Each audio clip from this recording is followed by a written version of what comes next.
On va parler de Rétromobile. Oui, Rétromobile a ouvert ses portes dans la semaine. Et vous savez que Rétromobile, c'est également des grandes ventes aux enchères. On a eu un petit peu le coup de cœur pour certaines ventes. Il y avait au sein de Rétromobile celle d'Arturial qui présentait la collection de Jean Boussignac. En particulier des Lancia, notamment Lancia 037 de rallye. Mais il y avait également un Mirage 5 biplace à vendre, une Audi Quattro, un mulet de l'équipe Audi de 1983.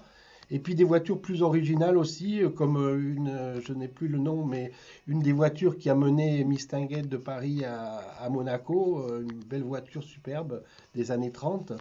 Il y a aussi pas mal de Cadillac qui cotent peut-être un petit peu moins, mais qui sont toujours des coups de cœur.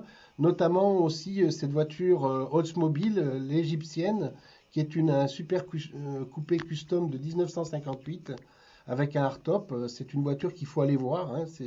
Elle est en exposition jusqu'à dimanche soir. Et puis au Grand Palais, c'était aussi une autre grande vente, la vente de Bonheim. Alors dans le cadre merveilleux du Grand Palais, c'était exceptionnel, avec beaucoup de motos, la collection Benelli, euh, beaucoup de motos aussi ayant appartenu à des grands champions comme Jean-François.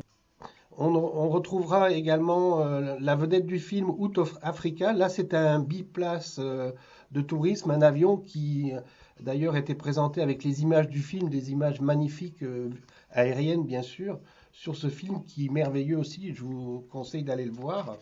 Dans les coups de cœur qu'on a eu sur cette vente par les Anglais, il y avait une Cougar Jaguar Sport de 1968 qui était estimée dans les 25-40 000 euros. Donc on reprendra un petit peu le prix de ces adjudications dans d'autres émissions. Et il y avait également une D3 électrique modèle 95, pas de l'année 95, hein, une 1928.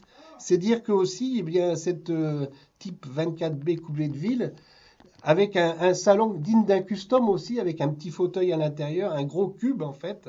Cette voiture, il faut dire qu'en 1928, on avait déjà de l'électrique. Il y avait, j'ai compté 12 batteries j'allais dire le moteur, dans le coffre.